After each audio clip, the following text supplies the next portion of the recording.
choppy.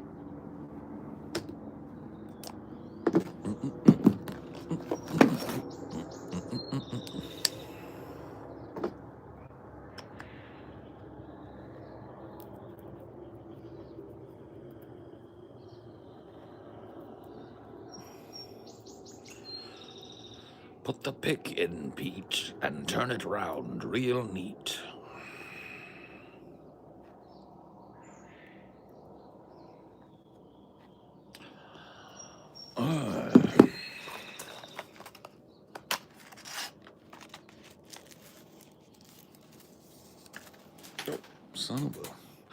Son of a bitch.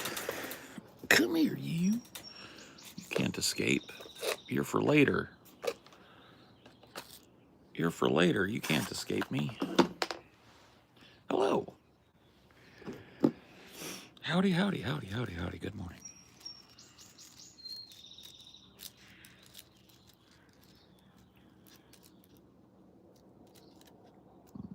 Who do you like in the NBA playoffs? I don't watch the NBA anymore.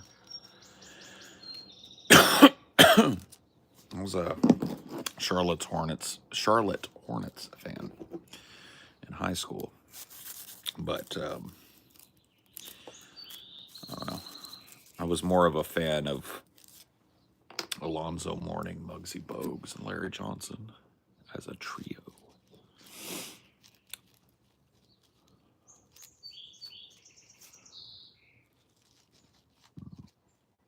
So I don't really care.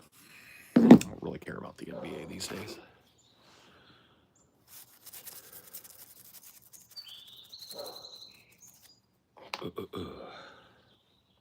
WrestleMania. Oh, is that today? Cool. I haven't watched a WrestleMania in a long time.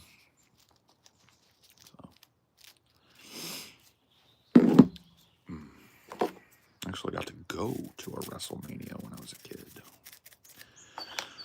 Or was it? I don't know. Maybe it wasn't a WrestleMania. Maybe it was King of the Ring. Not quite WrestleMania. I'm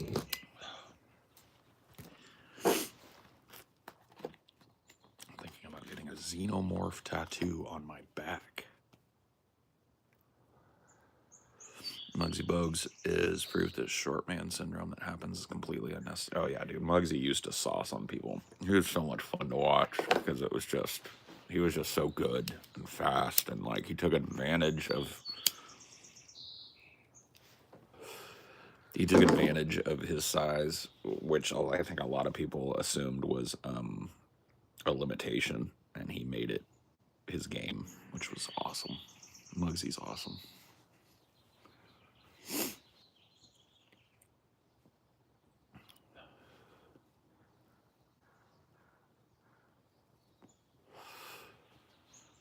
I liked Zoe as well. Alonzo, my favorite center ever.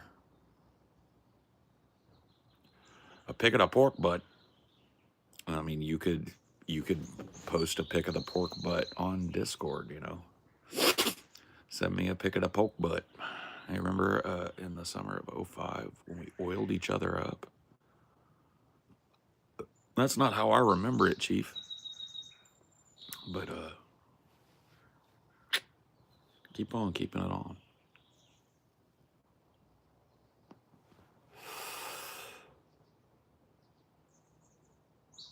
You look like a dude who draws underground zine comics as a hobby. I can't draw shit. I can't even make a stick figure that looks reasonable. Okay. That's just not. It's not my angle. What do I talk about? Whatever comes up.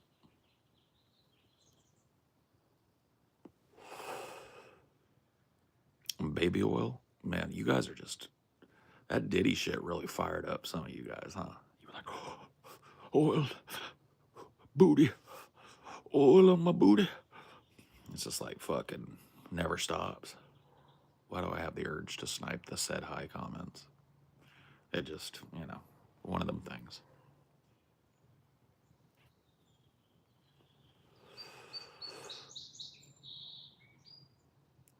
You forgot to take a picture of the fucking pork butt? What the fuck is wrong with you? What the fuck is wrong with you?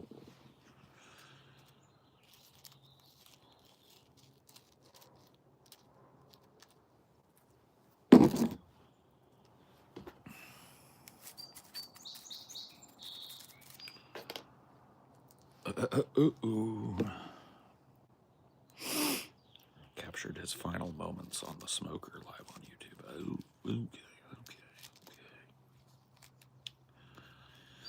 Oh, okay. Buenos dias. Buenos dias.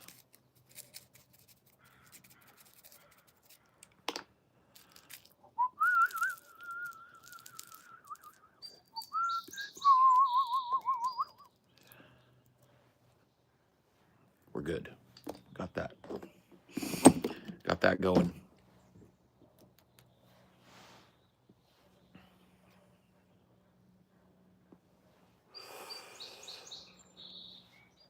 That sounds pretty good. Spark it up. I will. I will. After I finish this. Have a couple more sips of my coffee. And then we'll finish off our California breakfast.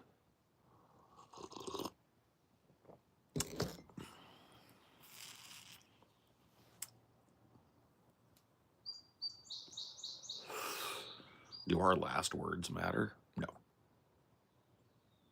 Yes. Yes and no.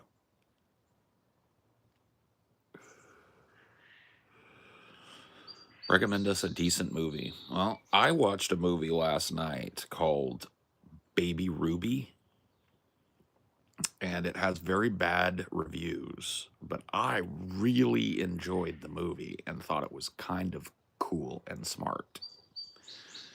And it pulled off a magic trick that movies oftentimes fail to pull off properly, which is putting you in the mind of the main character. So, without ruining too much, Baby Ruby is a movie that is about the horrors of childbirth. It's a horror film about childbirth. I liked it. Are you a progressive liberal type? I don't really call myself either of those things. No, but you know, I guess that would be for you to judge, right?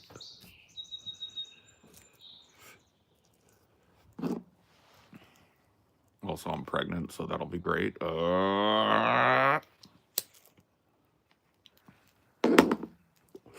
You might want to skip it then.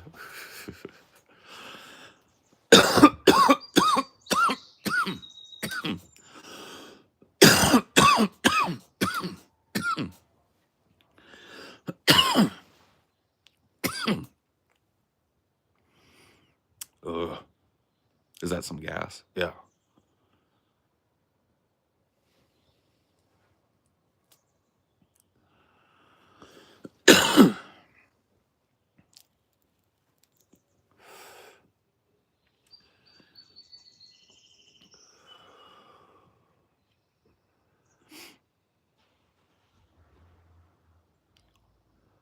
Can I virtually pass? Okay. There you go. There you go. Get you a little toot. There you go. That's all you get, though. Neck reveal. Oh my God, he's got a neck under there.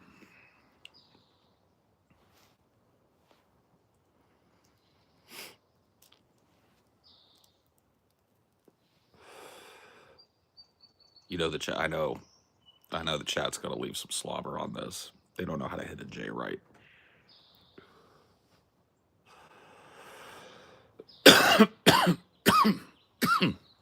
Chin reveal. Can't do that for you, player. You can try and part it. Get in there. Get in there. It's not gonna work.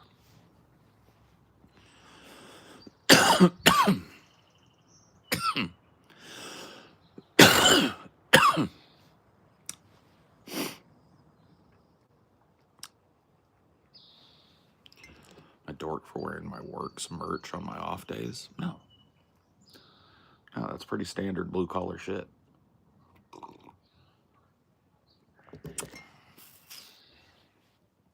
Yeah, if it's comfy, it's comfy, you know. What is your body count?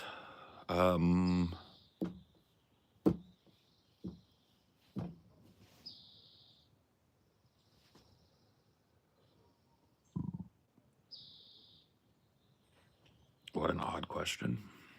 It's not really an odd question. I realize that's a big thing these days.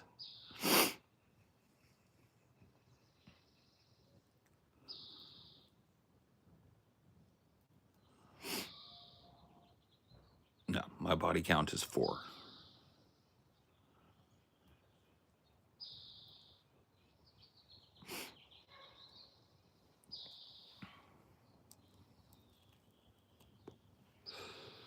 Body count is 14. Well, there you go.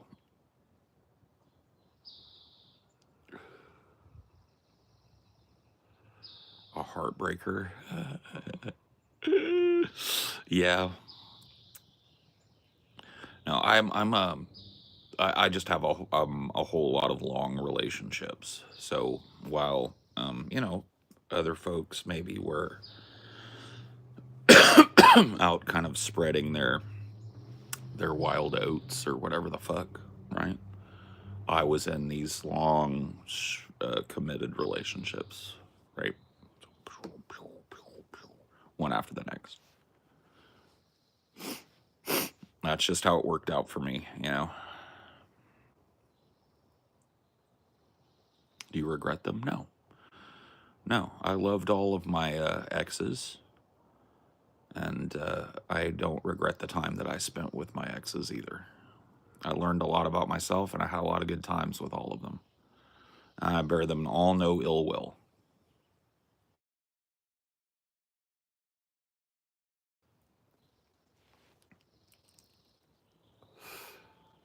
My conservative alter ego? Oh no. Oh no.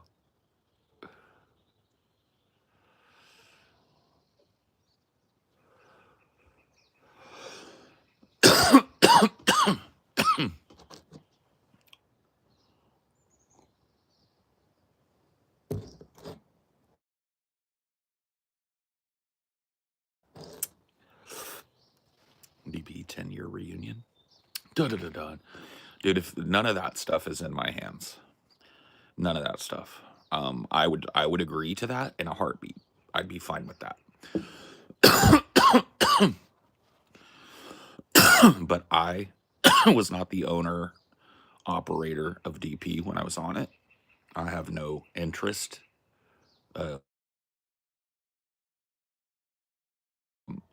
business wise in what DP is or was, right?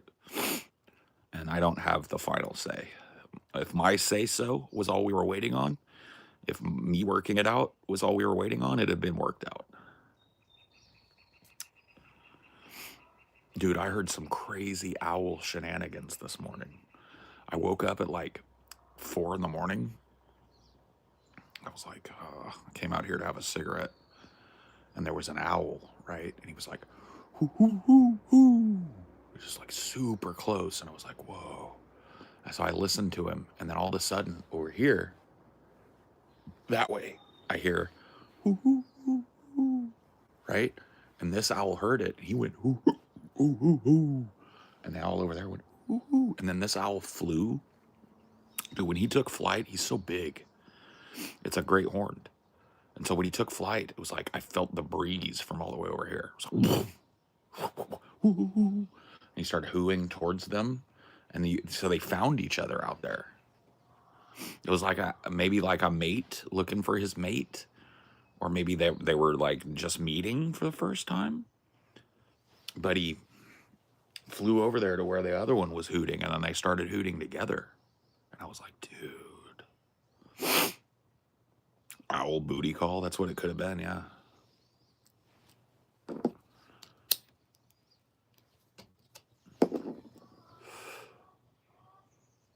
I hit a pheasant with my car a couple days ago. Tried to fly under it and got smoked by something. Damn, poor little feather.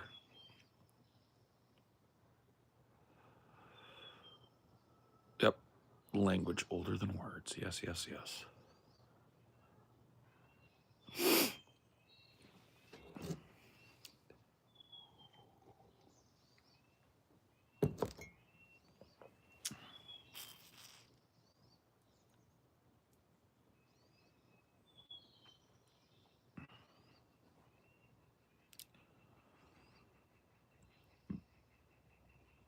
Is the animal kingdom inherently violent?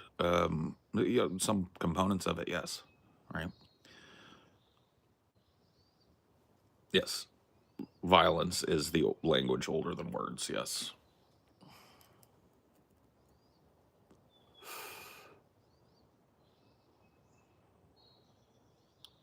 Do you believe giants ever existed? Nah.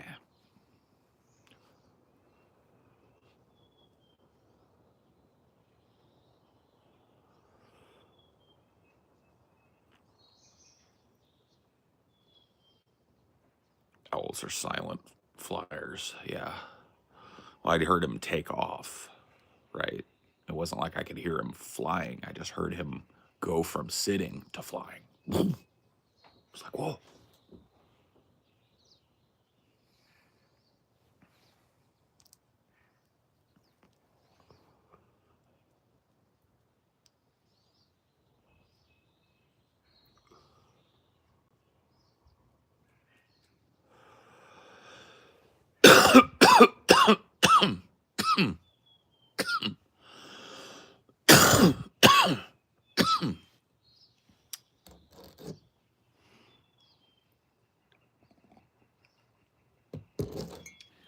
Dino's still in bed.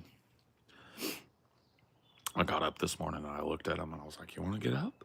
And he was like,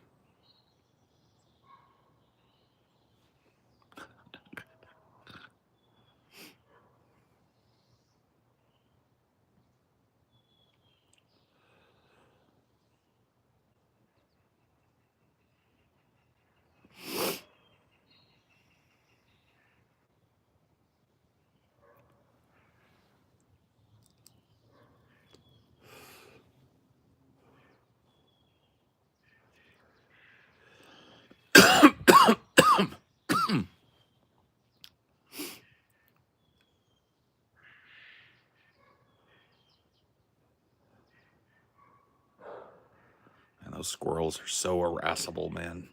That screeching squirrel. Hear him?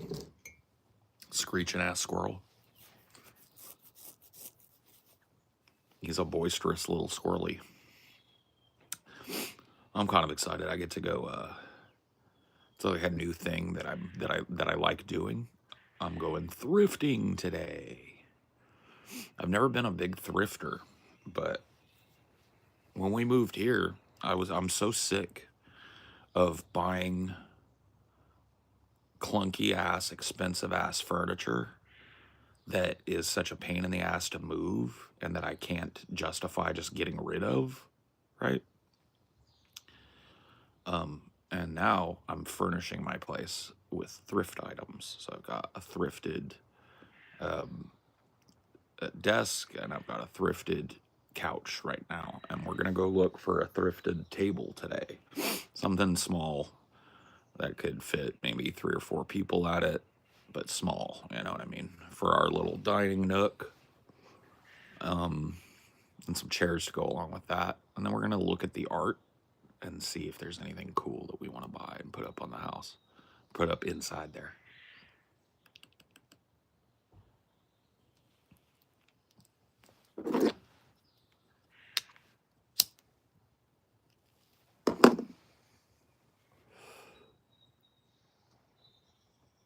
A drunkle? Yeah, the drunkle. Did you hear about that idiot streamer Vitali that got himself in trouble in the Philippines, harassing public there, facing 25 years in hell jail? What an idiot.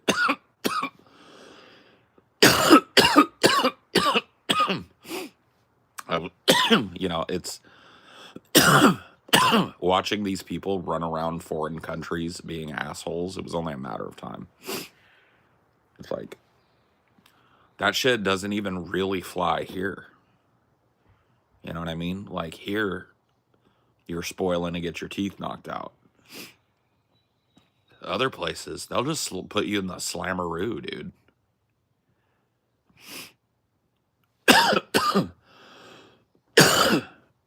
Yeah, put him in that El Salvador prison forever.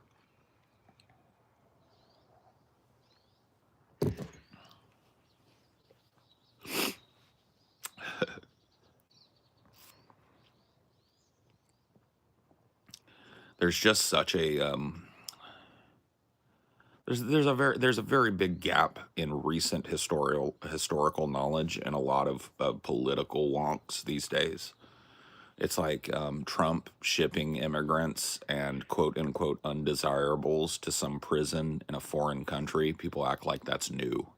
They're like, dude, Trump has gone too far now. Now he's shipping what might be American citizens to a secret fucking giant prison thing overseas. And I'm like, tell me more.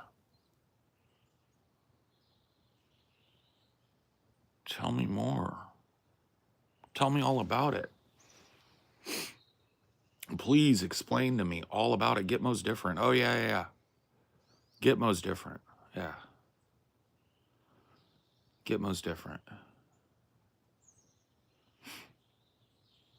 No, I don't. I don't see a substantive difference between throwing people in a cage in Cuba and throwing people in a cage in El Salvador to deny them due process. To me, it's functionally the same act.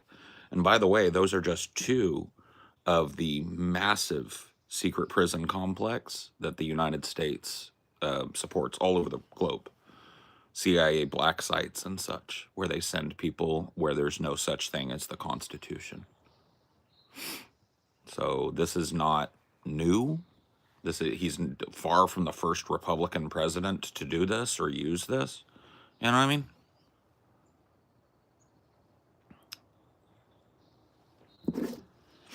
It sucks. It's fucking horrible. But pretty standard shit.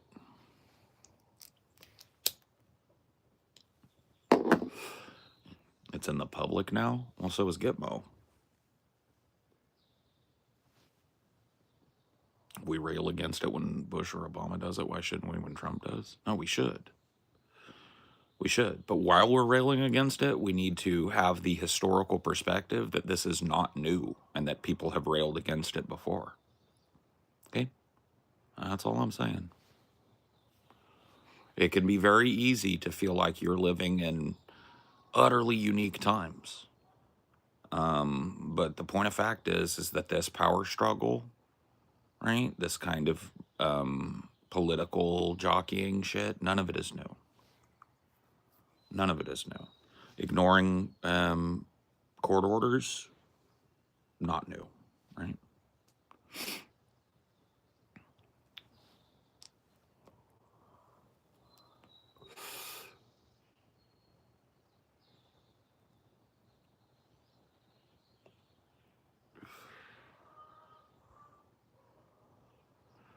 Well, no shit. He's begging to be deported. No shit. Like, he's rotting in a fucking... he's rotting in a Filipino prison. That can't be good.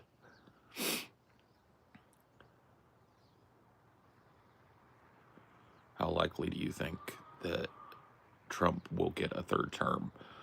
I mean, I think it's far more likely that Trump dies during this term than lives long enough to get a third term. So not all that likely.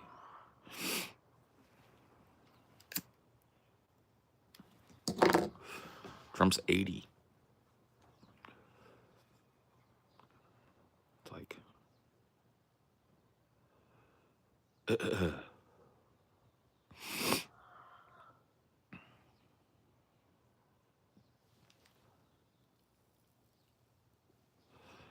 They're certainly trying to make that happen.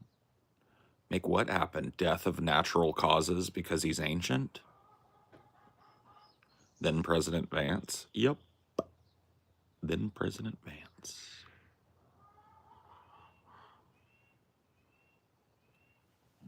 right? People taking it like we're letting Trump off the hook when it's meant as an indictment of the Republican Party. People forget this shit. Like, there is, if you do not overreact and catastrophize in the same way that everybody does, people see that as implicit support. It's like a little grain of sand in their smooth, you know, exterior. It pisses them off. It's an irritant because they have become used to this really insidious feedback loop because they've cloistered themselves off, right, into these little internet groups or big internet groups where agreement is enforced, right? You go there so that you can hear other people say the shit that you also say. It's like a positive feedback loop, right? And when you are a person that stands ostensibly on their side of things, but you don't buy the overarching narrative, you don't react the way they do, you try and bring a different perspective to it, that goes against the grain, right? And it causes people to really fucking lose their minds. But that people losing their minds, whining, crying, complaining, catastrophizing, overblowing things is not grounds for me changing my opinion or modifying my presentation.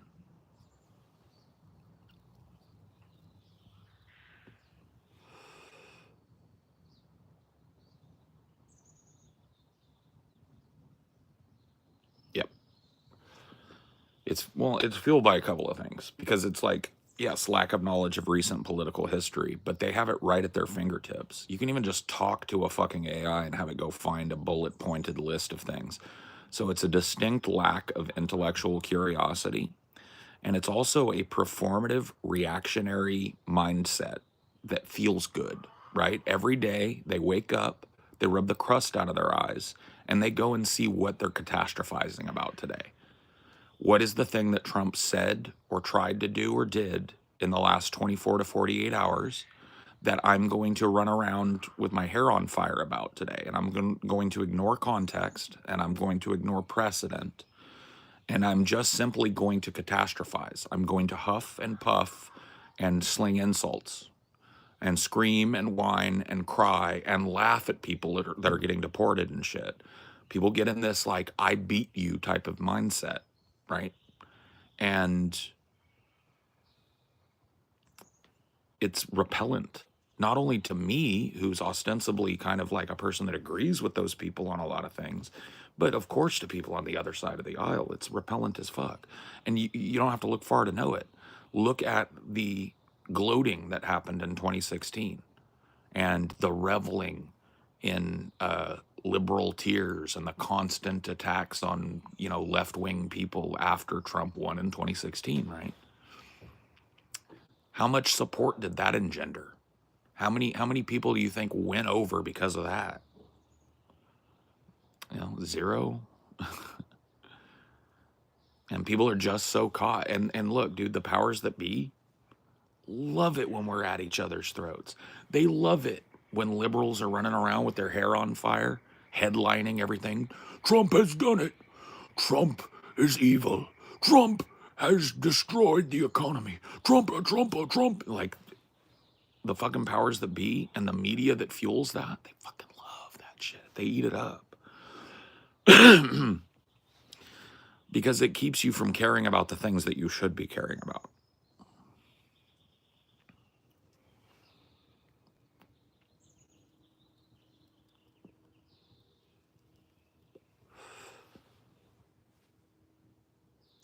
And it's just, you know, it's gotten to that point.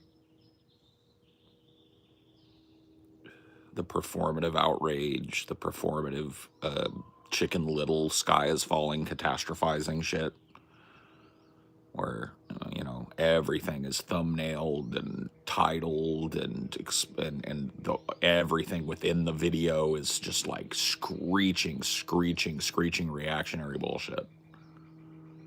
Yeah. And it's just repellent. It's utterly repellent.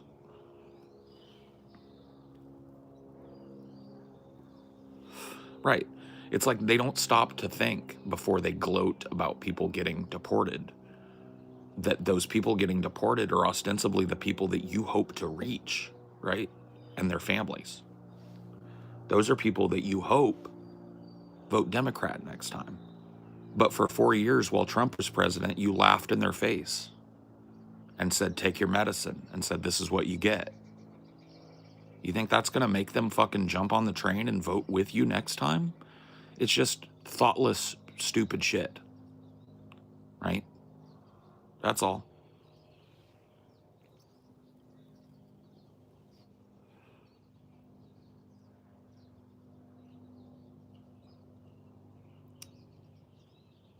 Didn't Obama deport way more? Yes, he did.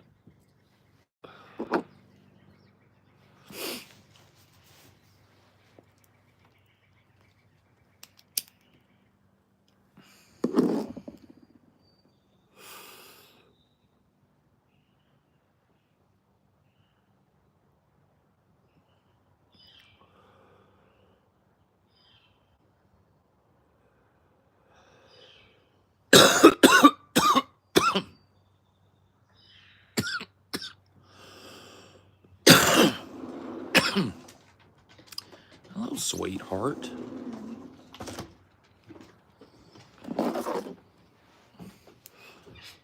Did this wake you up? No. This fuzzy No. snuggle factory that wouldn't come back out of the room with you? Got up with me and everything, and then snuck his little butt back in, and that was that.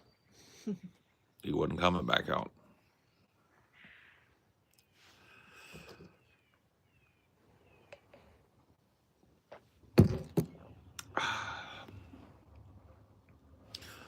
I know what you need this morning. You need a cup of joe.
More than welcome,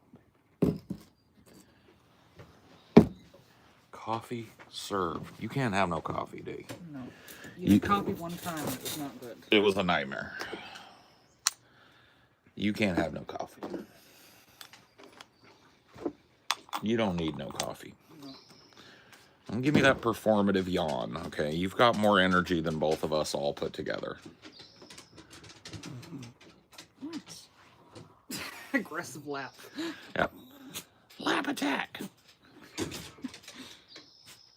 Oh, I know what it is. Oh, you horny.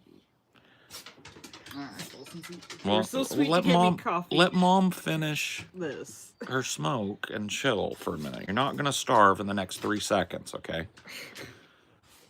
We'll get you your brekkie. Don't you worry about it. 2 minutes. Huffing and puffing. Yep, that's what he do. It's a Hufflepuff. It's part of his little communication. It's huffing. right? See? What?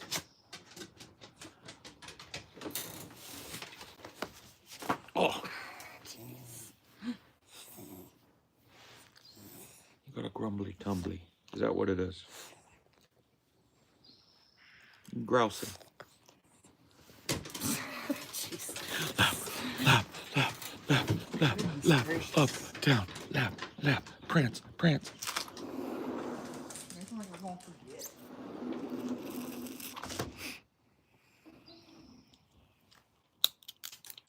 Oh, man. This fucking lighter.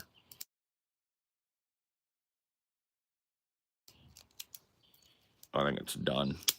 I think this lighter is going in the fucking trash, bro. Neither party gives two shits about us. Bingo. Ding, ding, ding, ding, ding, ding.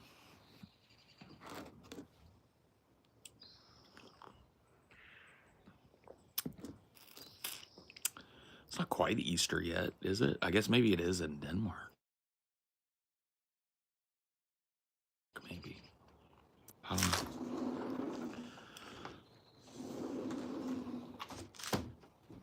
Trump plays one of the dumbest, most brainwashed Republicans in America. I have to say, and parrots that position as if it were his own. Yeah, that's pretty Trumpian.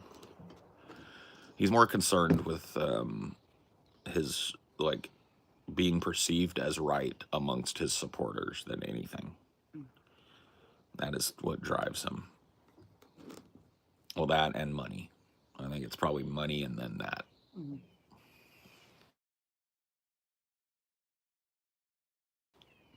Here is a press conference where he said that egg prices went down 92%. Yeah. They're basically like free now. It's a penny an egg out there. He's retarded. He's retarded. He's non-functional, but he was non-functional the last time he was in office. He was demented as fuck and didn't know where he was or what he was doing half the time. And he's only had 4 years of brain rot, you know.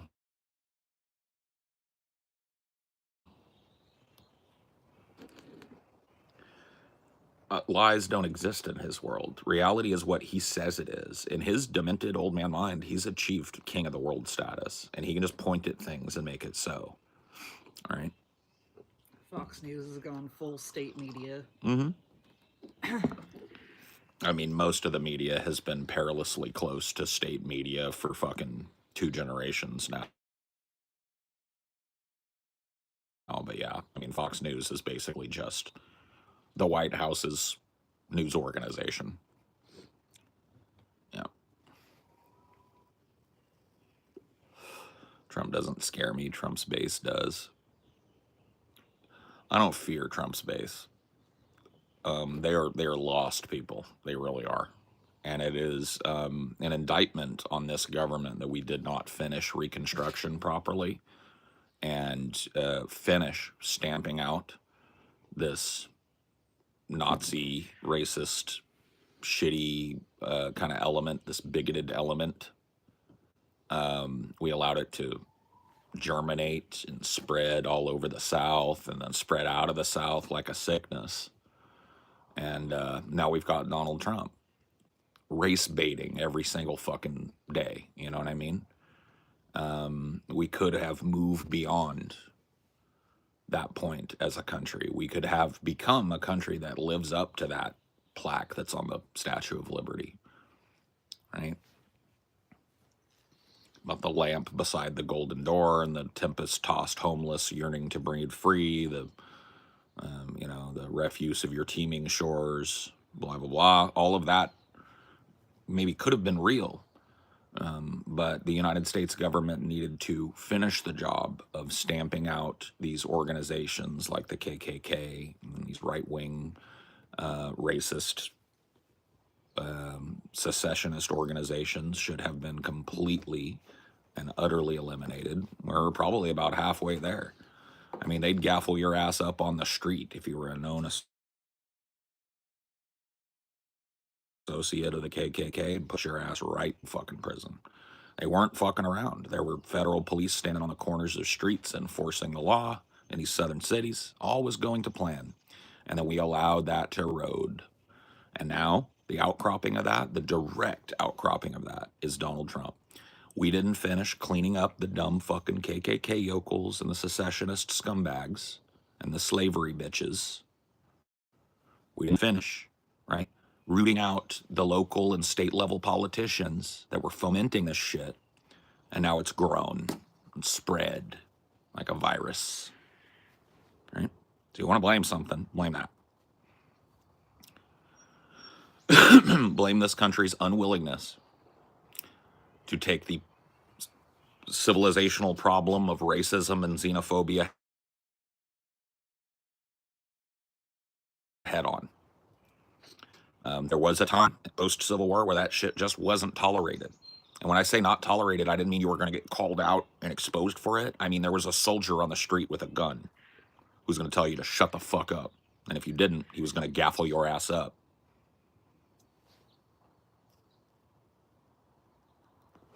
Audio's clipping. I mean, I don't know what to do about that, y'all.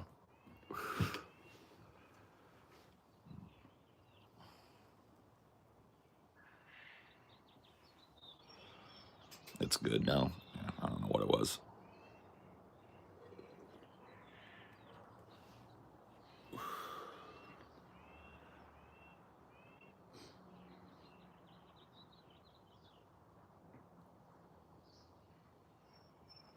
Just a weird little lag spike.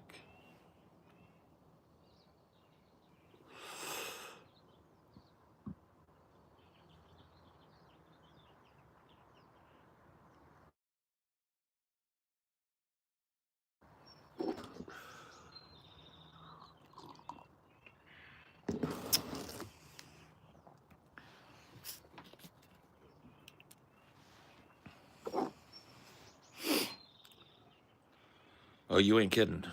Both sides of the current political aisle have a lot to answer for in the modern age for their support of racism and xenophobia and anti-migrant and immigrant government action. Yeah, it's not just, you can't just point your finger at the Republicans. The Democrats have been every bit as bad, in some cases worse.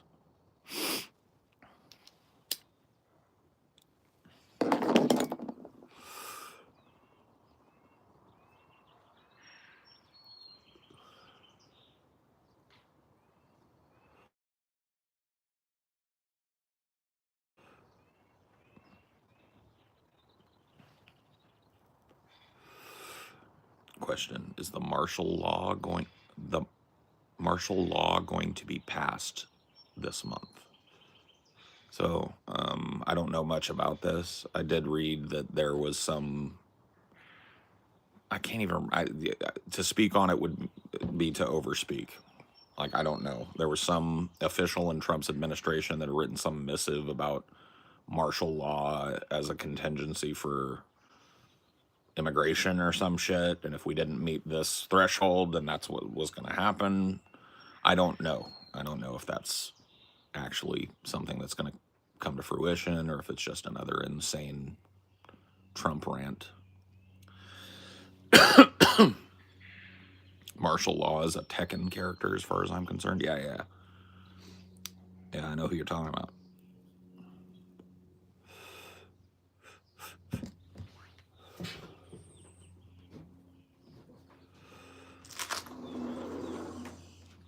Home raids for immigrants. Yeah, I mean, that's already going on, right?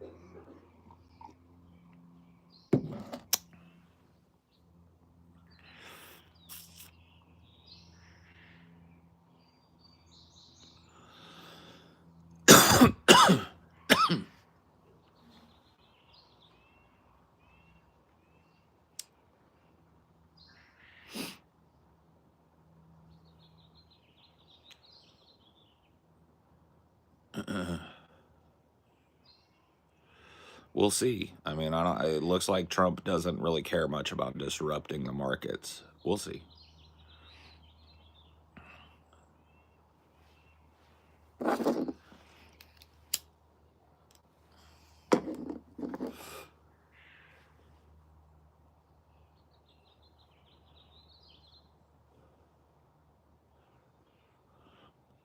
Dude, somebody get Gandalf out of here. He's one of those weird Jew hunters. His only contribution over 3 or 4 different posts has been to try and make some semi-veiled, bigoted implication about the Jews. Just another one of these lost souls sitting in a puddle of their own nut sweat, right? Under the weight of all of that fucking self-loathing.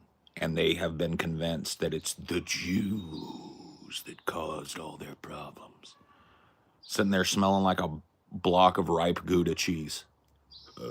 Human cheese, making human cheese. Sitting in a fucking disgusting, swampy fucking office chair.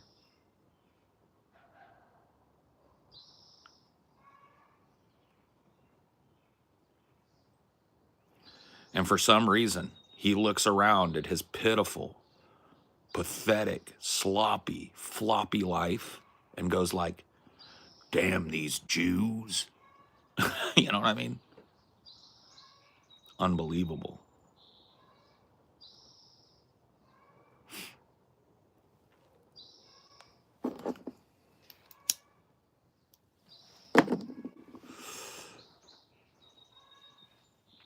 Yeah, and the Jews are not why you're stupid and unlikable.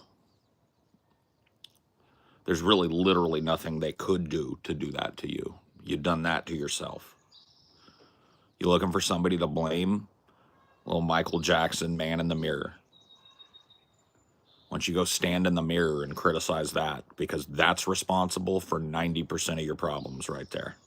Na na na na na na na na na na.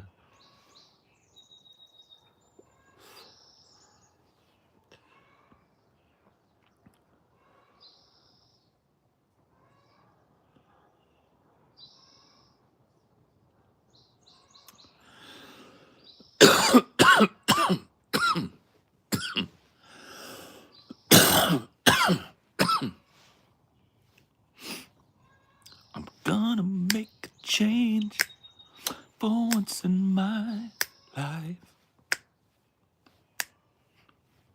It's gonna feel real good. Gonna make a difference.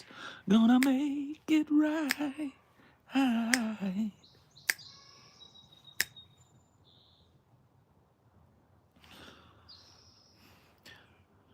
That's why I'm starting with me. I'm starting with the man in the mirror. I'm asking him to change his ways. And no message could have been any clearer. If you want to make the world a better place, take a look at yourself and just make that change. You can't argue with Michael. You can criticize the man, you can't criticize the message. You know how many people on this planet would benefit from that song? Especially now.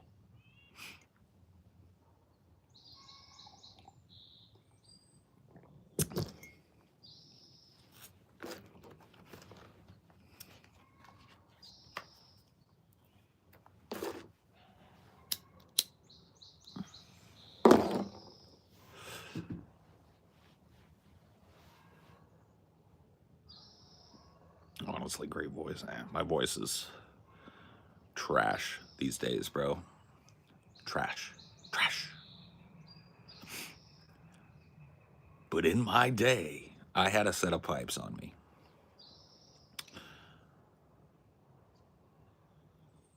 I mean, all the decisions we make are based on reality. We have very little specific control over, but I do agree that mass change comes from individual change. It has to, yeah.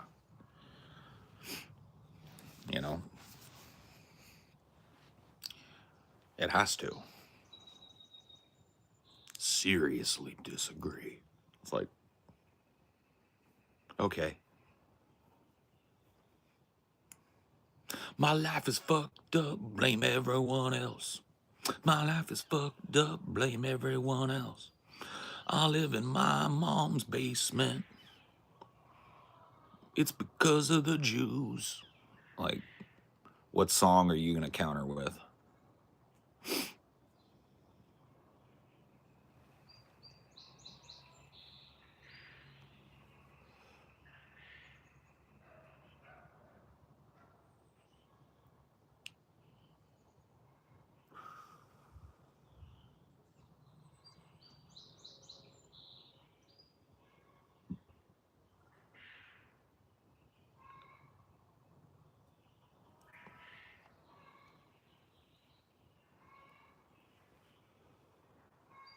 What's the first country song that pops into your head?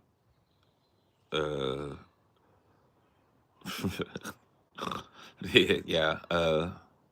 And I will sail my vessel till the river runs dry, like a bird upon the wind.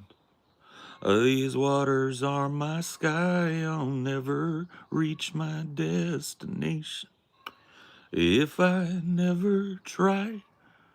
So I will sail my vessel till the river runs dry.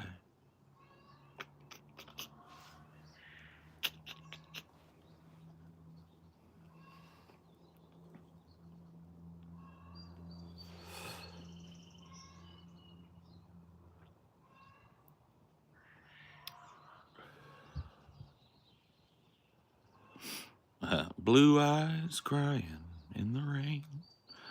Yeah, you gotta love Willie.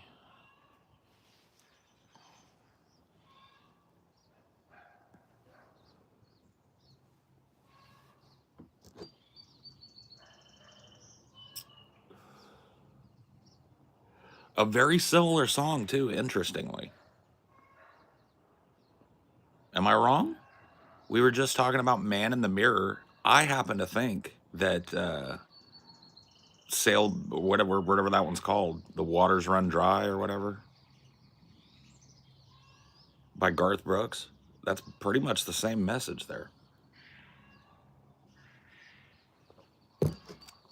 I'll never reach my destination if I never try.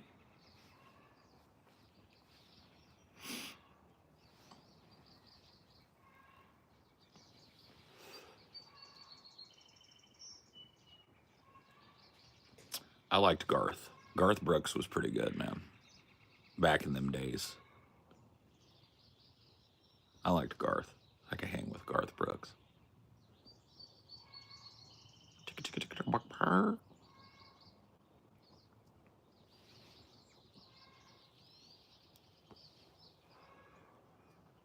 Yeah, that's probably his most popular song. My favorite Garth Brooks song is The Thunder Rolls. That song is crazy.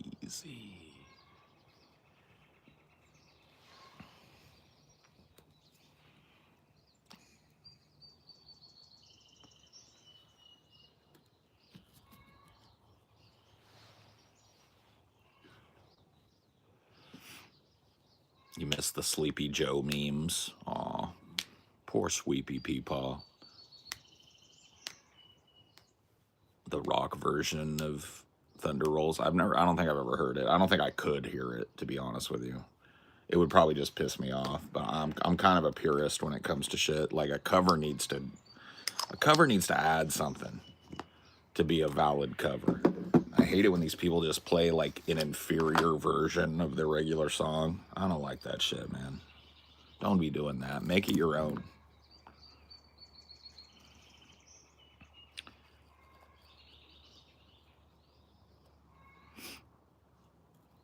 How was that joint? It was so good that I'm gonna fucking roll another one, bro. That's how good that joint was. Thanks for asking.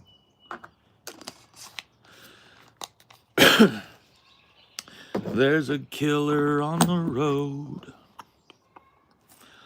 His brain is squirming like a toad. Take a brief holiday. Let your children play.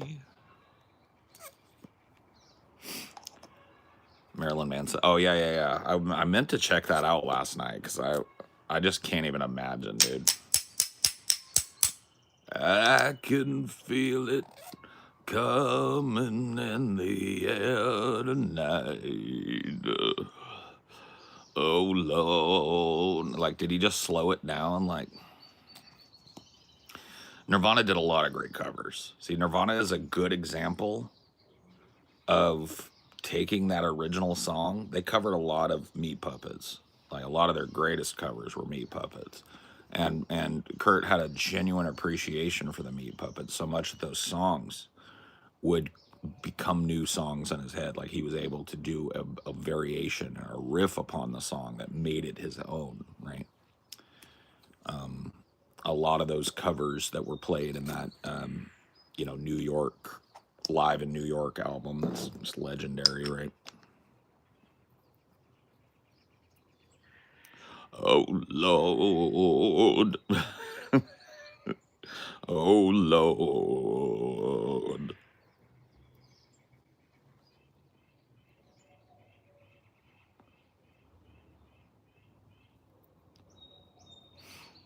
Yeah. So if you listen to the original Meat Puppets, that song is good, Lake of Fire, right? But it's much more like this. Where do bad folks go when they die? They don't go to heaven where the angels fly. Go to a lake of fire and fry. See 'em again till the 4th of July. Right, it's very upbeat and kind of monotone on the riff. People cry and people moan, just look for a dry place to call their own. Right? It's like that. Kurt takes it, turns it into this kind of like sleepy kind of like backwoods cantina drawl kind of thing. Where do bad folks go when they die? Right? True or false? All modern music came from the blues. Well, the blues didn't just appear out of nowhere, sir. So all modern music came from the first ape-like ancestor that picked up a rock and was like,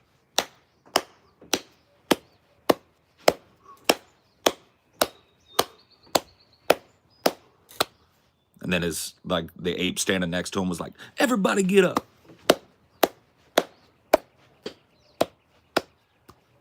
You know what I mean? So that, I mean, like, that's the etymology of music. And then to be honest with you, I mean, you guys hear a lot of these animals and their ancestors were singing their songs before our ape asses ever dropped our rat tails and started like getting thumbs. You know what I mean? You think about that shit. Everybody get up.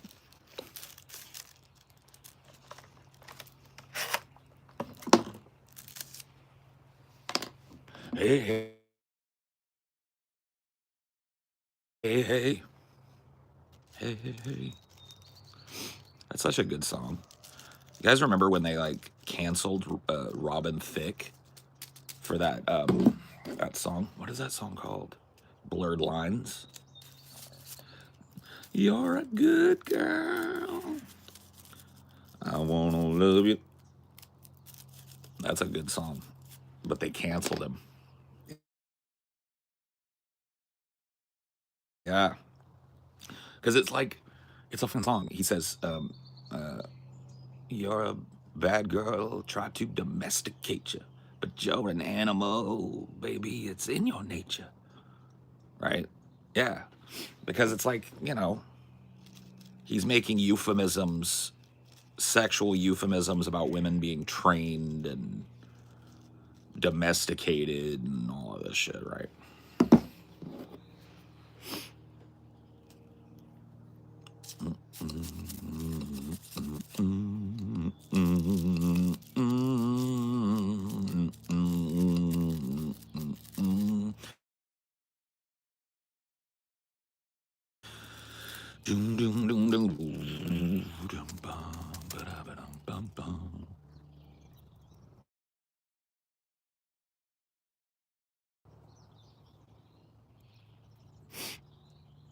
Bro, some women like that shit.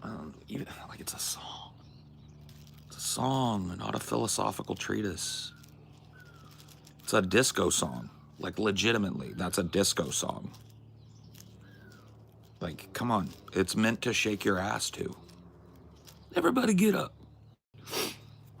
Is Limp Bizkit blues? No. But the music that Limp Bizkit plays derived from the blues. Both ends of it, right? So Limp Bizkit would be like rap rock, right? Both of those musical genres are rooted in the blues. So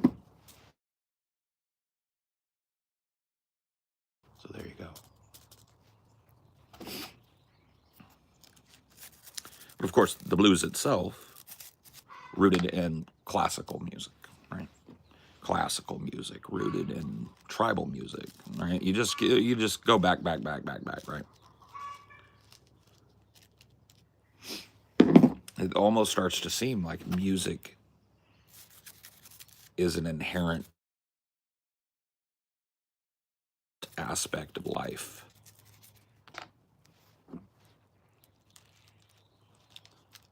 Now, maybe you hear animals, but I hear music all around me. And who am I to judge the quality of it?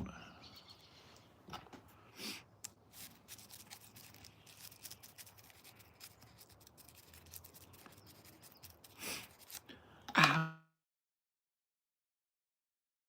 will be your father figure. Put your little hand in mine. I will be your preacher, teacher, till the end of time. Yeah, it's a little creepy.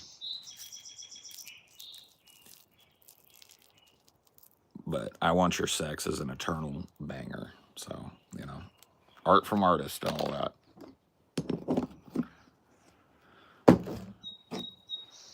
He said, I don't tease you, won't tell you no lies.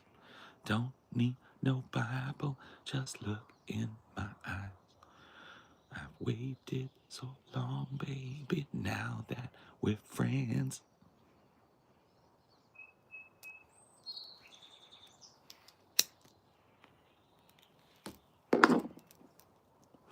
Careless Whisper, yep. Eternal banger, for sure.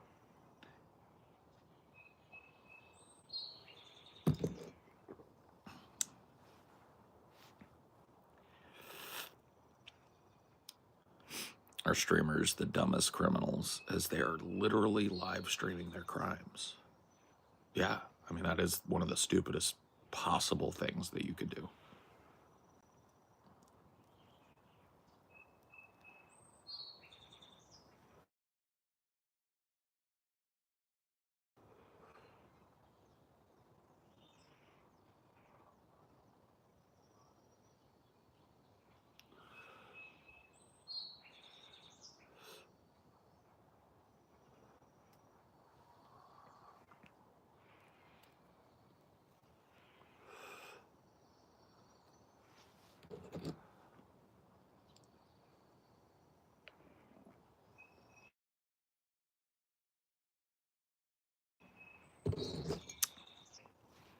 What do I think of Jimi Hendrix? I don't know.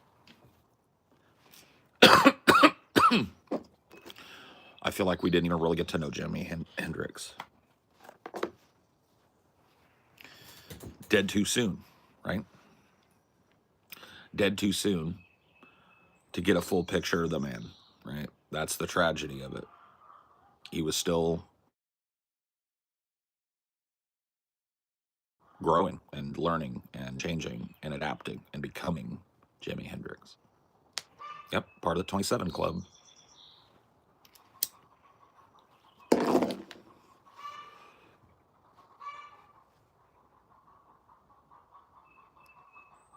I think somebody's laying an egg. Pretty sure that's an egg. There it went.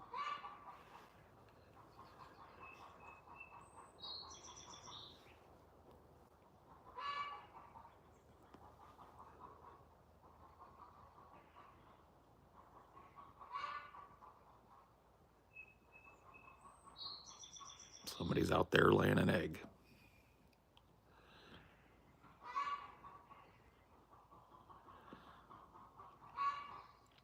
I would have loved to see Hendrix play.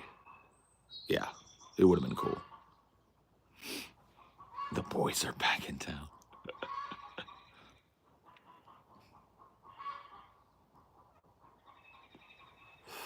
The chicken whisperers, yeah, man.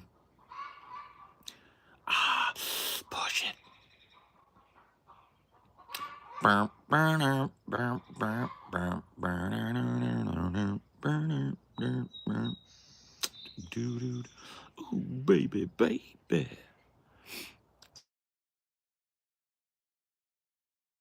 Salt and pepper, dude. Ah, push it.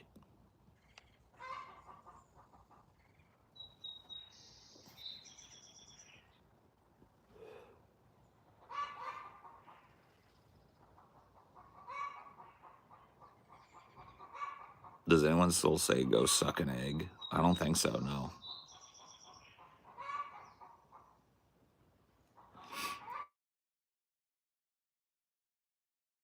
Your hen finally went broody. I didn't mess with her for a few days. Finally saw her clutch yesterday when she got up. The bitch has one egg under her.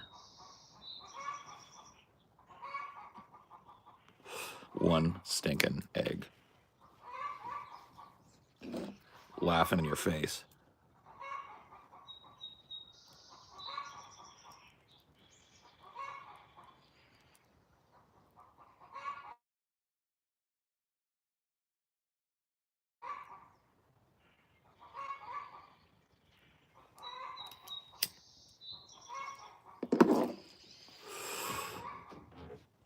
Eggs are too expensive to suck. Yeah, true. Trolled in your own backyard. I know. The hubris. You think she's got a good fucking, at least a half dozen up under there. One egg. Fully trolled.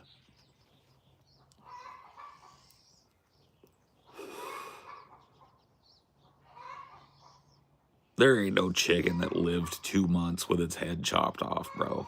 That's bullshit.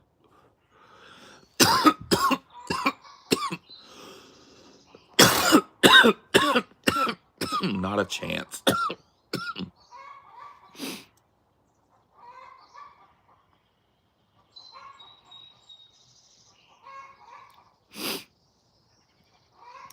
Hell no, dude. No chicken lived with its head cut off, bro. Oh yeah, that is true.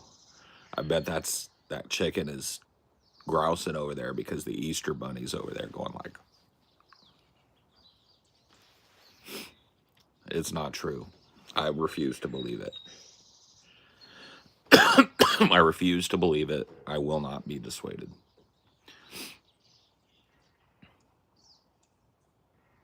Well, then it's not decapitated.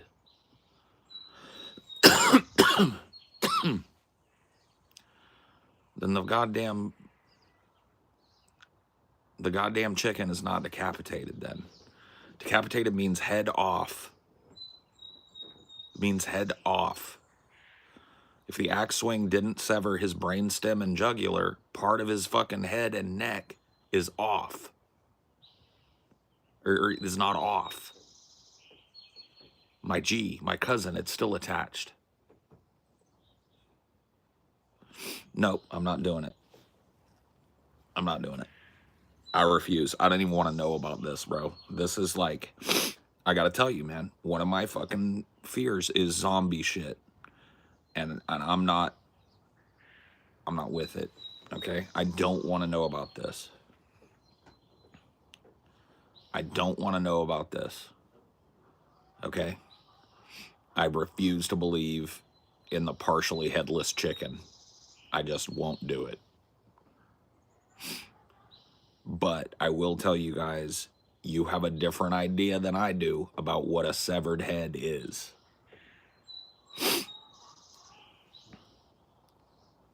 No, there ain't no zombie chicken. No. Mm-mm. There ain't no zombie chicken. Zombie chicken is not real. The headless chicken was not really headless. The chickens are a turning. I'm gonna put Amelia on this. She's gonna disprove you guys right now. Amelia gonna do it. She won't let a zombie chicken be real. Amelia will get to the bottom of this shit. Define headless. So, you know, the body of like, who was it, Louis the 14th or Louis the 16th, whichever one it was that was guillotined, that, like when they took his body away and his head was in a basket, that's headless. That was his headless corpse.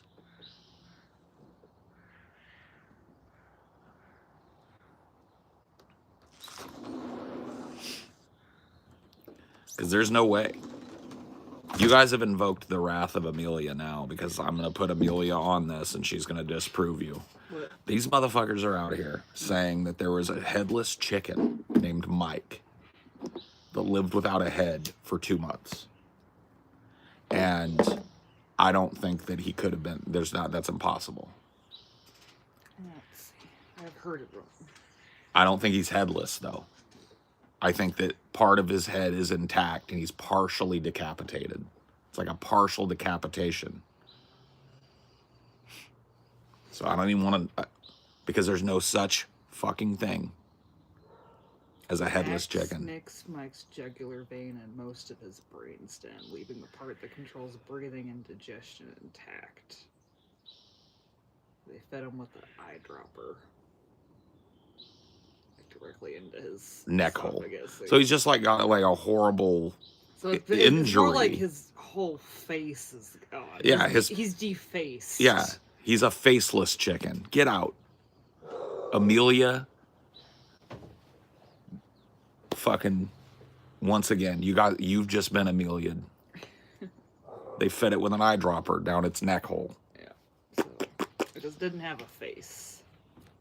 But like the important bits that are in the brain, We're still on there. the brain stem.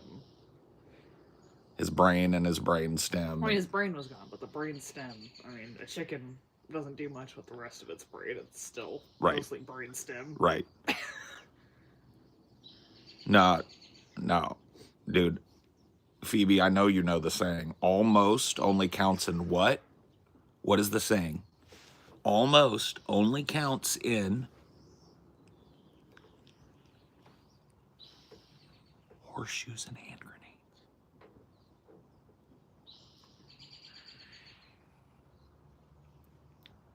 Horseshoes and hand grenades. Is this a game of horseshoes? Is the chicken a hand grenade? The answer is no. Almost headless don't cut it. Practically headless don't cut it. I mean, yeah. Mike the faceless chicken. Get out of here. Get it out of here. I don't even want to see him. I don't want to. There's no such thing as a zombie. It was Mike the faceless chicken.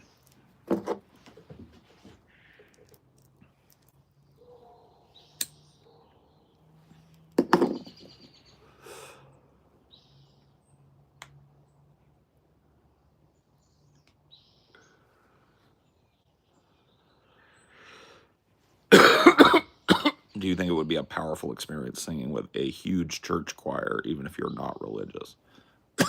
I mean, yeah. I sang in choir when I was in high school. I was in chamber choir, which is the way that they get around having religious shit in a public school. It's basically like what it should be named is Christian religious music. But yeah, no. When you are harmonizing, so I believe that the chamber choir I was in was like a 60-piece or 60-voice chamber choir is about what we had.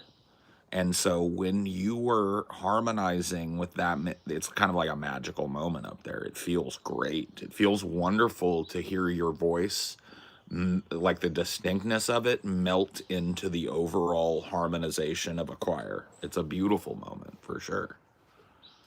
And just like harmonization warm-ups in choir are really cool to listen to. The chicken had one ear left, too. The chicken could fucking hear. So it was like, it'd be like if you did this, just left the ear. Yeah. Fuck this. Guys are liars. Chicken had an ear. Can't be headless and have an ear. That don't make no sense. Is it true Baptist churches have the best music? Well, it's a little fucking very subjective, you know what I mean? Like Baptist churches tend to have that kind of like holy roller Southern gospel music a lot, which is really neat and can be really cool to listen to. It's oftentimes supplemented with a choir, you know what I mean? So that's very nice, right? But there's some very beautiful choir pieces that you'll hear at special services at Catholic churches, right? And there's some very beautiful music. I would assume, I have not been to a mosque, but I would presume that there's some beautiful music that come, right? So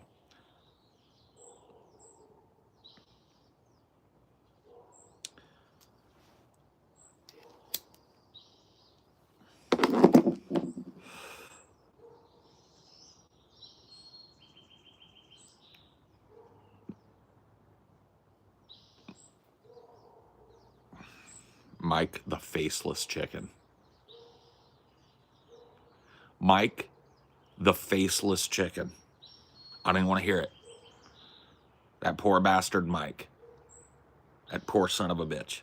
They cut his fucking face off, okay? That's crazy that he lived that long. It really is. But he ain't headless. But as you know, chickens are stupid. Chickens so, are like, it didn't dumb as need fuck. the brain part anyways. The brain stem was doing 90% of the shit. Right. Poor guy. And apparently they also have, like, a balance organ in between their legs, not just, like, in their heads. That's why he was able to walk. Jesus.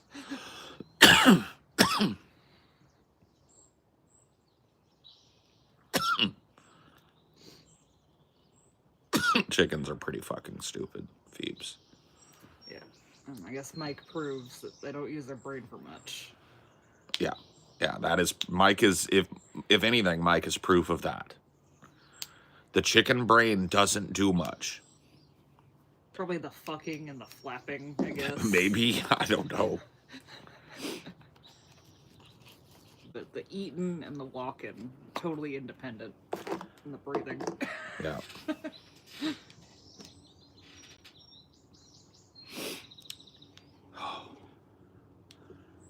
You guys are trying to trigger me with this zombie shit. There ain't no such thing as a zombie chicken.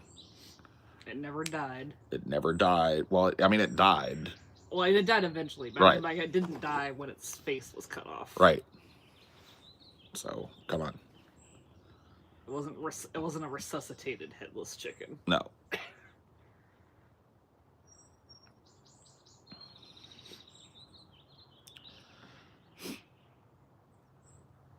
I heard birds pack brains matter much more compactly than humans. No, that is true. That is true. Not all birds are retarded. I'm just saying chickens. Chickens are retarded. Their head size to body size ratio is retarded. And we've, selectively bred them to basically just eat and fuck. Right. And get stupider, so they're easier to manage. We've selected for stupid. They're dumb.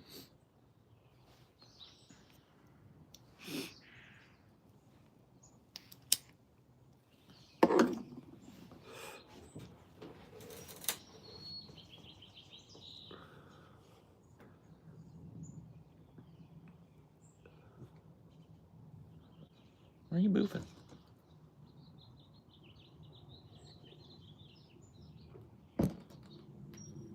Oh, I was going to tell you. When I came out here, I kind of woke up in the middle of the night, came out here and had a cigarette. I was all by my lonesome, and I heard an owl super close, right? Hoo, hoo, hoo, doing his thing, but super close. He was like, had to be right up there somewhere. And then I was listening to him, and then I heard from the distance another owl do the same hoot, and then he took off, and it was like, whoo, he was huge. Yeah. And I could hear them when they found each other hooting together. So there's gonna be some baby owls around here. So that might have been a mating pair or something, finding each other. Yeah. I don't know if they're necessarily having their babies in our backyard though. I don't know. Someone might have a box over it sounded like that they met each other farther away. Yeah. But I mean, we've got some big ass fucking tall trees up here. Mm. But I just think if someone has like a box, they'll probably go for that. Maybe.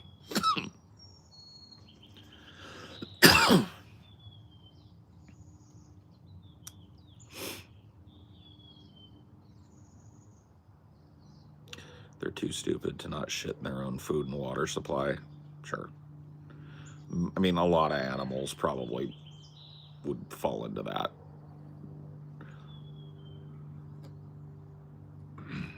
Well, I mean, to be fair, like in nature, their water supply is better than a trough. Right. It's kind of okay to poop in a river, you know, or even a lake, maybe, you know. Honestly, most animals have the capacity to accidentally to do that. Sure. Yeah.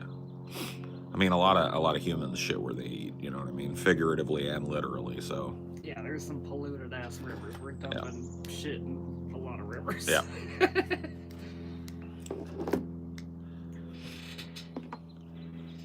Yeah, I've seen hoarders, yeah. I mean, it doesn't take a hoarder. Sometimes it's just inevitable due to economic circumstance. I mean, India is a good example of that economic circumstance being pretty tragically low for a whole lot of the populace. And when you talk about extreme condensed poverty, you talk about some pretty dirty fucking living conditions. No matter what, no matter where you are.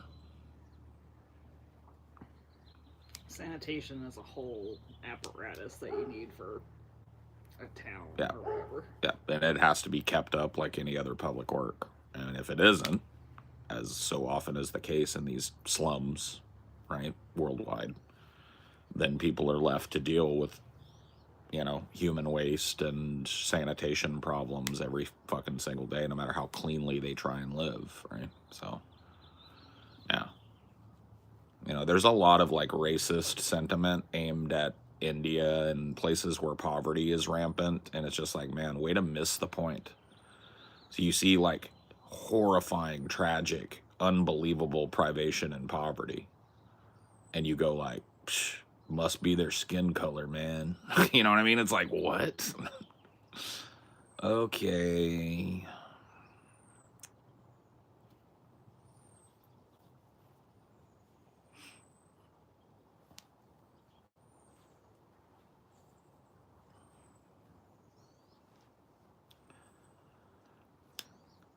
It's like, way to dance around the real culprit, you know?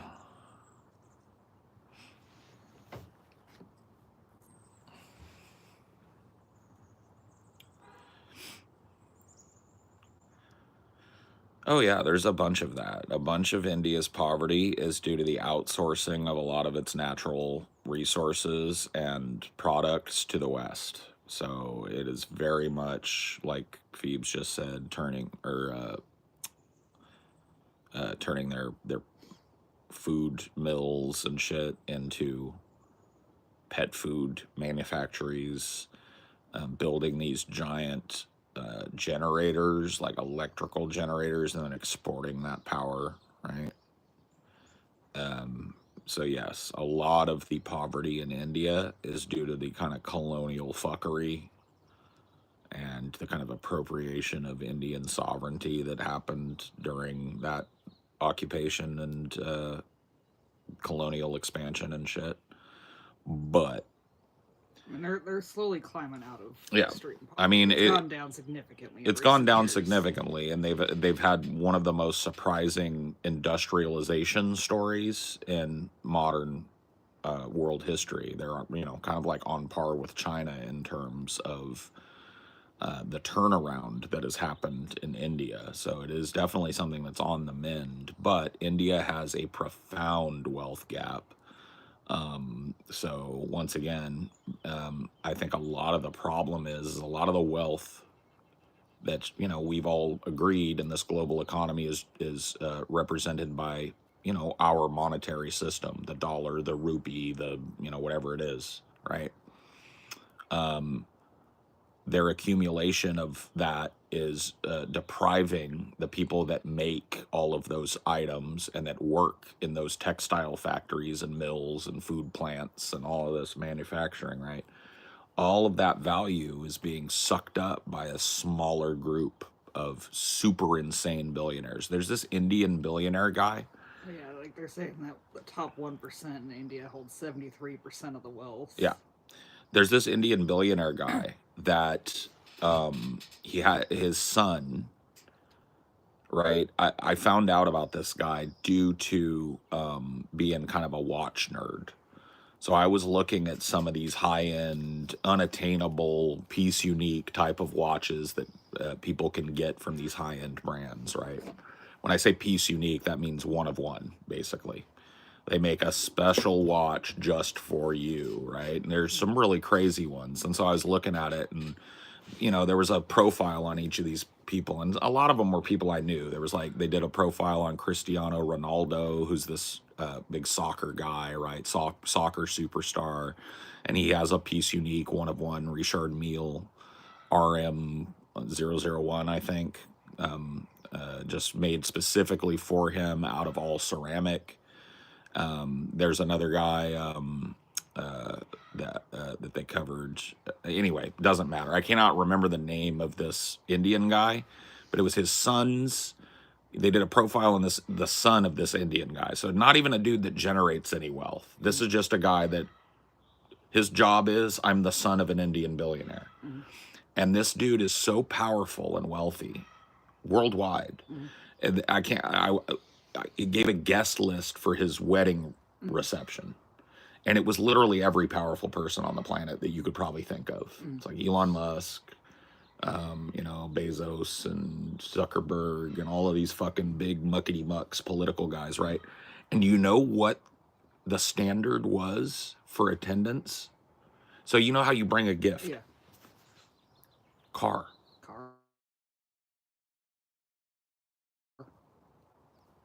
Every person that attended brought him a car, and not a Ford Fiesta. We're talking about Lamborghinis. I think Elon gave him whatever his top Tesla model is with all the options and blah, blah, blah, customized for him. Aston Martins and blah, blah, blah, blah, blah. Just every kind of fucking Ferrari that you can think of, right? And that's what you brought in lieu of a coffee maker or a gift card for Home Depot or a baby shower gift or whatever the fuck, right? Unbelievable. These are people that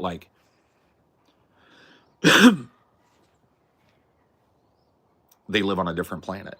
The world is literally functionally a different place for them. They operate on a completely different planet. And that's the problem. Because that level of wealth exists in a country that still has slums, like dirt slums. You know what I mean?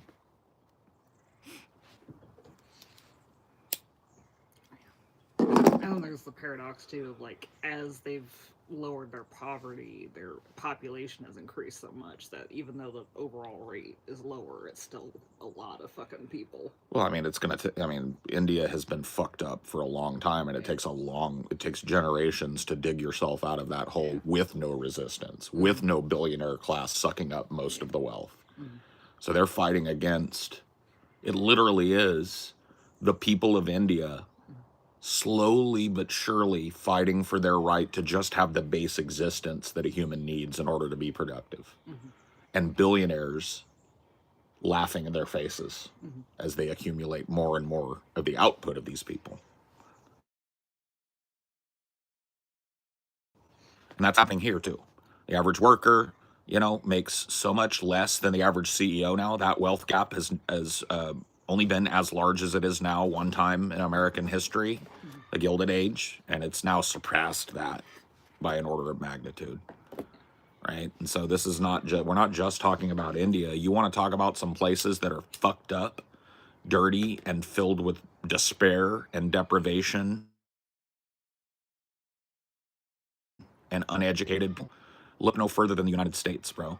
Go off the beaten path in some of these fucking poor states, or even some of these rich states. and see what you find. You ain't got to go all the way over fucking seas to find that level of deprivation. It's right here, right? And we have the same problem. The foe is the same. These rich fucks who get wedding gifts in the form of rare cars that you'll probably never even get a chance to look at in person, let alone drive, right? They're existing on that level of hyper exploitation while you're struggling to feed your family because eggs are out of control and milk is out of control and everything is out of control, right? You're not these people's betters. You're their equals. You're just temporarily luckier than they are, more fortunate than they are, but they're your brothers and sisters. So when you see that kind of deprivation and your first thought is to make fun of it, man, you have no perspective. Your first thought is to find some racist reason it exists and not see the brotherhood and the sisterhood and how quickly and easily you and your family could be reduced to that and will be reduced to that if the billionaire class has its fucking way. Come on, buddy.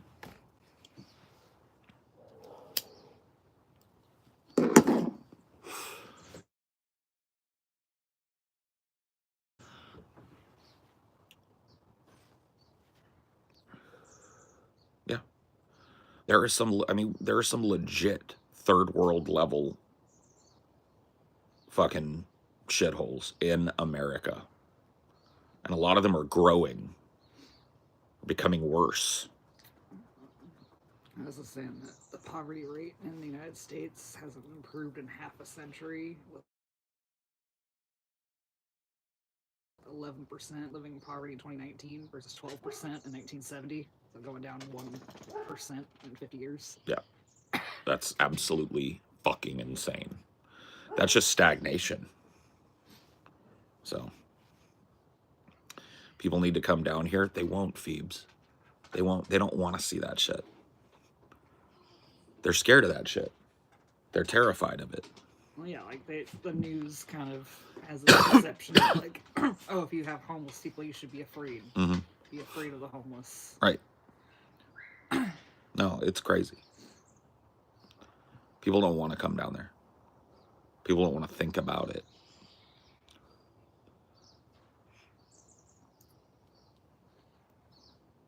California switched gears to just hiding all the homeless people and taking them off the streets. Hide them.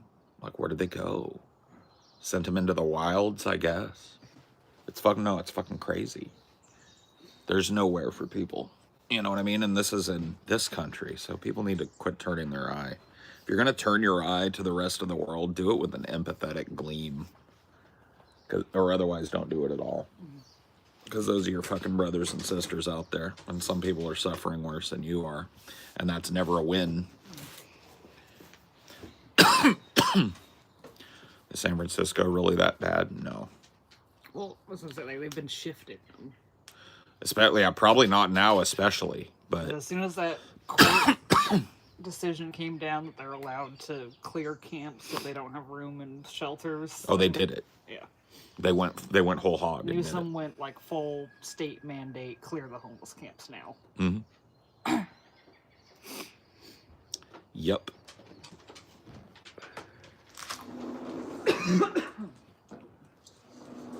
He's preparing for that presidential run. My call for president, it looks like it's shaping up. I think it's going to be Newsom Cortez.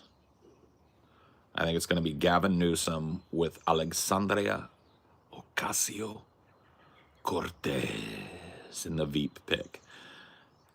She's being set up to be the sacrificial lamb. She will be the person who corrals the leftist element into the more corporate Democrat element that will be the Newsom administration. That's my call. Now, I don't know if I'll be right, but it's going to be, I don't think Bernie is running. Bernie is trying to lend his credibility to AOC and give her a boost that would allow her to step into that national stage.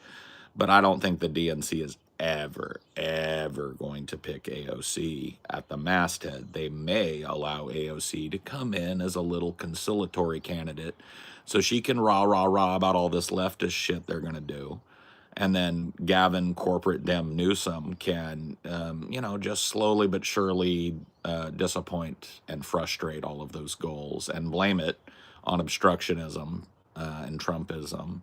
And the cycle will continue.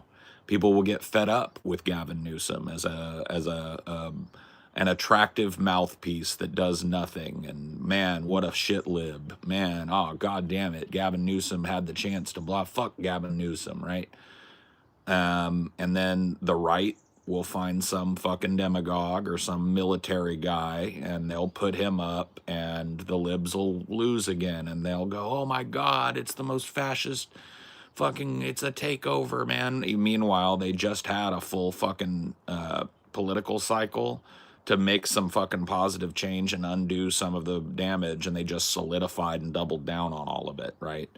So it's just fucking, and the cycle repeats, right? And it never breaks because by the time people get old enough to, I guess, have lived through enough of this crazy repeating cycle that they're yanking our fucking leash with, they're too old to fucking take to the streets. You know what I mean? And the young people are all just trying to opt in with all this youthful energy. And I feel bad for them because, I think it's a meat grinder. I think it takes all this youthful joie de vivre and desire for change and turns it into corporate sludge, right? AOC is a great example of this. As much as Bernie is trying to lend credibility to her, she's one of the most ineffectual members of the House of Representatives. I mean, she's completely and utterly just dog shit, right? And has been dog shit. But people, young people have all this hope that for some reason this person who sold out long ago is going to be this big progressive firebrand once she's got the mantle of power. And I think that will be funneled through a corporate Democrat, a centrist Democrat candidate, which is what Gavin Newsom is building up himself to be. And I think that nothing that she rabble-rouses about will get done. And if they win, it definitely won't happen. A lot of Trumpism will remain intact and waiting for the next Republican to come and take the mantle and push it again.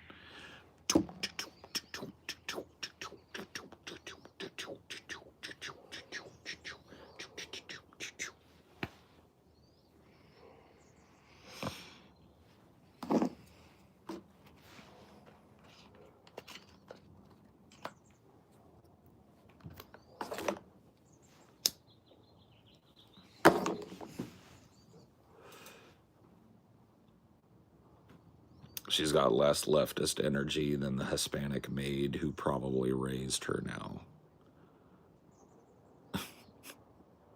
I don't know about that. I mean, I don't know.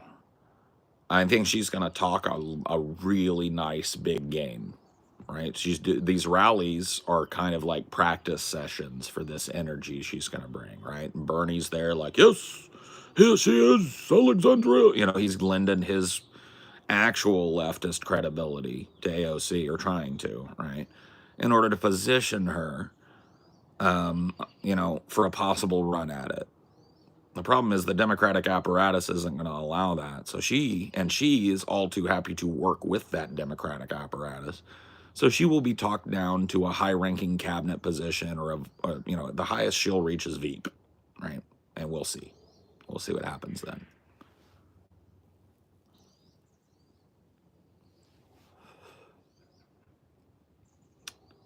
No, I think there's no chance that AOC splits from the Dems. She will rhetorically split from the Dems as she's running, but if she reaches some high government position, she will be what she always has been. She will be ineffectual, all too willing to just bend the knee when the corporate Democrats give her marching orders. So I have zero faith in AOC. And it's going to be a long road to hoe for me talking politics, because I'm going to get accused right, of everything in the fucking book. I'm going to get accused of being a secret Trumpy guy, secret Republican, tanky, blah, blah, blah, right?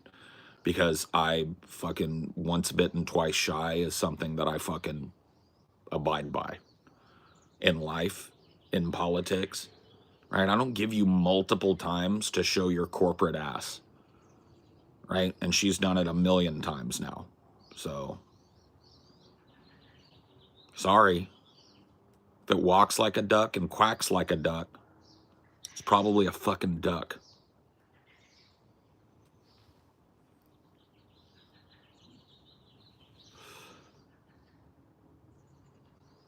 Oh, it's way too early, bro. I totally agree with you, Frank. The fact that we're even talking about who the Dems are going to try and run a flimsy campaign with in the wake of this Trump administration is fucking ludicrous, bro. It's like an excuse to not hold the Dems to any standard now to provide any kind of non-tokenistic resistance to Trumpism, right? Don't go throw rallies. Don't go fucking do performative fucking attempts to walk into the Department of Education and then do nothing while an autistic guy stands there. Run that fucker over. Don't show up with the intent to do something and then just use it as a fucking photo op, right? Anything but sit there and roll over like the loser fucking dogs that we know that they are, but they won't.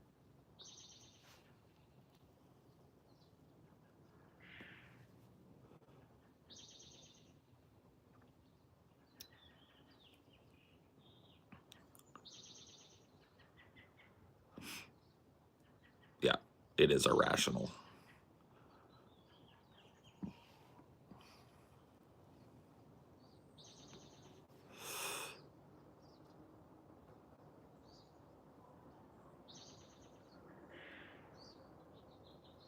Yeah, I don't know, man.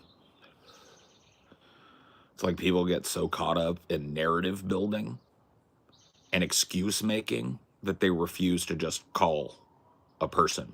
It's like, how many times does AOC have to sell you out before you know that she has sold out, right?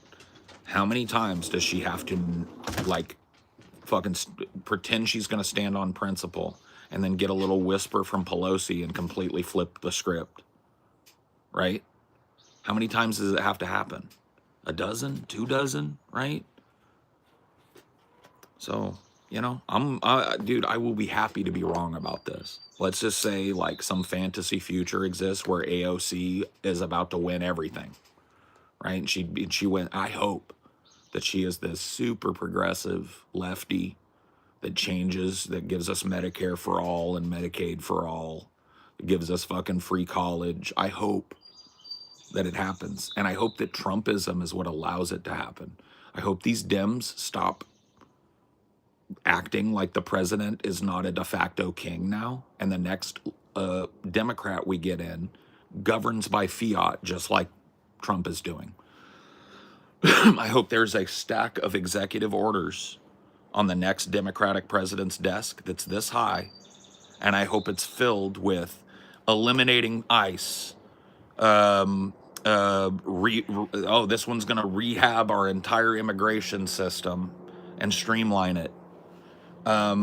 This one makes it illegal for a company to charge more in America for a drug. They have to balance out their drug prices with the world. This gives Medicare and Medicaid the right to negotiate those now lowered drug prices for even lower prices for patients. Blah, blah, blah. This incentivizes med school and law school and general liberal arts education and STEM education at the college level. My fingers are and all my toes are crossed just as much as yours is, but I'm not going to sit here and pretend that that's going to come out of a theoretical AOC administration, because she's shown me none of that other than out of her mouth at rallies. When it comes time, she's ready to click her jackboots together and show up at the DNC and glaze the worst candidate ever as some revolutionary, right? in between cops and military fascists, right? That's AOC. That's AOC. Her $10,000 Eat the Rich dress that she showed up to at that fucking gala thing is AOC. The fact that she could not see the inherent fucking retardedness of wearing a high fashion dress that most people couldn't even afford to try on, let alone own, to a big rich person gathering. And it says "Eat the Rich" on the back of it. That's AOC. She likes to flex on social media and give Yas Queen speeches on social media, and then sheepishly vote with Nancy Pelosi when it's time for her to stand on any of that business. And you want to tell me that empowering her is going to change that? Like, people just don't know how Pelosi was 4 years ago. Well, it's just, once again, a lack of recent historical context. Yeah. Pelosi 40 years ago was like Medicare for all. Yep. She was AOC 40 years ago. She had the same kind of firebrand reputation where, oh my God, she's going to push for these leftist expansions of entitlements, as they called them back then, and all of that, right? And then she's an insider trader. Literally. That's what she does for a living. She is a person who foments legislation and empowers the corporate agenda at every fucking turn, and then makes money off of it because she's got insider knowledge and bets the right way before the legislation hits. That is what Pelosi is now. So from everybody's hopeful firebrand politician to complete corporate vampire in one political career. Awesome. And you're going to watch it happen again? You want me to sign my sentiment up for a person who's already shown that she's following in them footsteps? Talks a big game, but when she's empowered, I'm going to vote like a lib, though. Medicare for all now. I'll vote for the new budget. It doesn't include Medicare at all. It slashes Medicare. Israel must be stopped and the Palestinians must be saved. I'll vote for the fucking weapons package. Send them a little more money. It's like, how many times you got to see that before you realize what you're looking at? Because I realized it fucking like 4 or 5 years ago. I was an early critic of AOC and the squad. You know why? Because they didn't do what they said that they were going to do. That's when I started critiquing them. I liked them when they were running and new and setting up all this shit. But when it came time to force the vote, what did they do? Rolled over, made excuses. Now their power is diminished, assimilated, as it were, into the Democratic corporate machine, and unlikely to produce any of the things that we need. So why would I root for her? Why would I sign my name under that? I refuse. Right?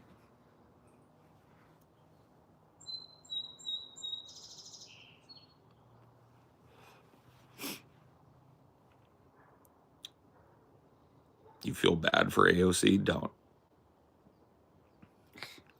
There's this group called Leaders We Deserve that is trying to like youthen up the Democratic Party, but guess who they're not going to support opposition to? Nancy Pelosi. Of course. Got to keep Mama Pelosi in there. Got to keep the corporate insider trading criminal Nancy Pelosi in power so she can continue to enrich herself and her husband. So yeah, even though like that message sounds awesome, like, oh yeah, let's replace some of these stodgy old Democrat leaders that aren't doing anything, Nancy Pelosi is safe with them. Yep. I wonder what Nancy Pelosi's trading history was during that crazy heart attack of the Yeah. I wonder what trades Nancy Pelosi made during, you remember that a couple weeks ago when Trump was tariffs, no tariffs, and a bunch of people made $1 trillion? You ever wonder shit like that? Wonder where Nancy Pelosi's stock bets were at during all of that. How'd she do? How'd she make Remember, out? it's her husband. Oh, yeah, that's right. I'm sorry. Paul Pelosi. Paul Pelosi's stock bets. Wink. What were Paul Pelosi's stock bets during that time?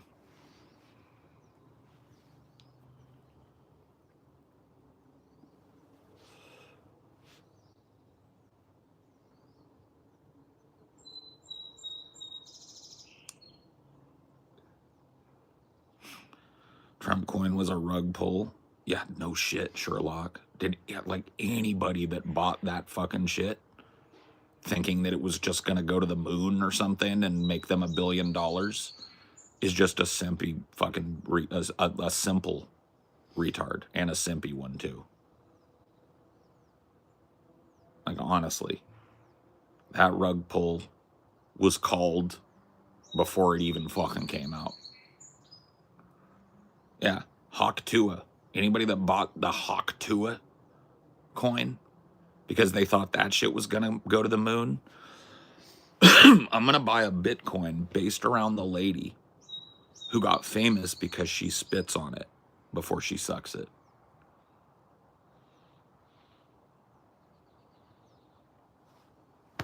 I can't feel bad for these motherfuckers. I just can't.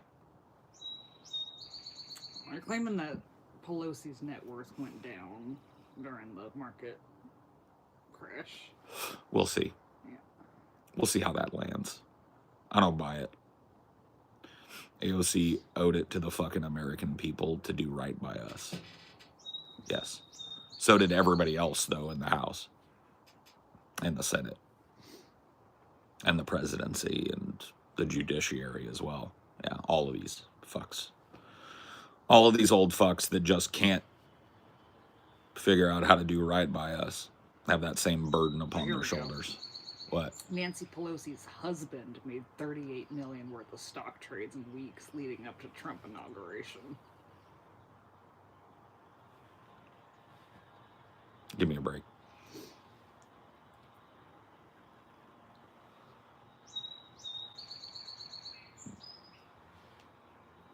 Her openly claiming she's going to is what makes it so sickening. Well, yeah, but welcome to the fucking Democratic Party. Let's fire people up about real positive change to the structure of our society that's sorely needed for the working class.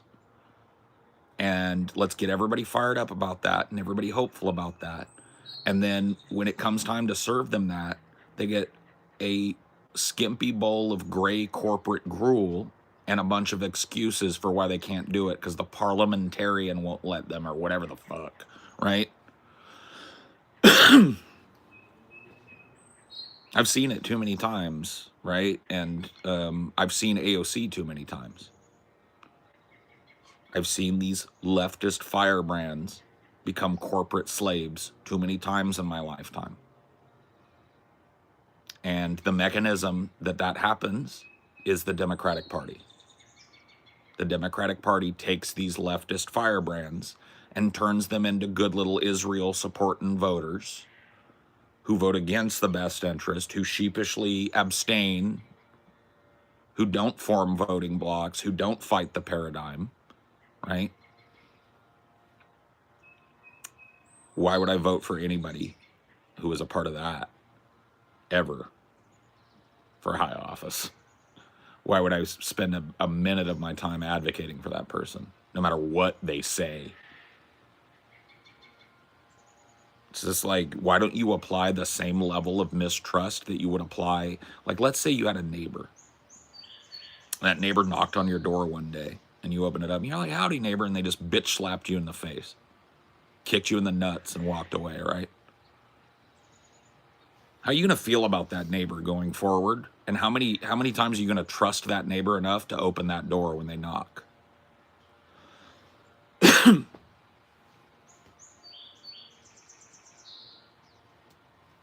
You know what I mean? Just apply this same kind of logic to the political party that's been taking your energy and throwing it into the corporate meat grinder for fucking 50 years now, right? 50 years of stagnation.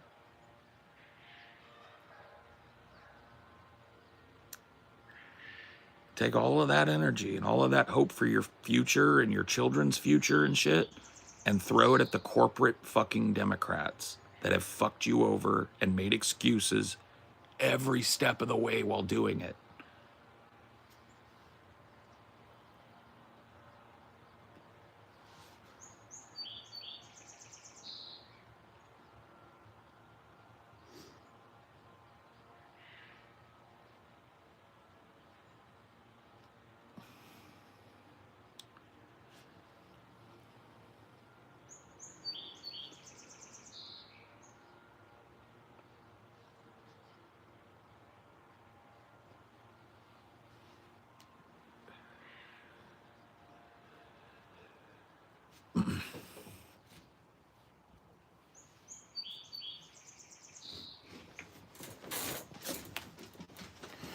I'm out of here.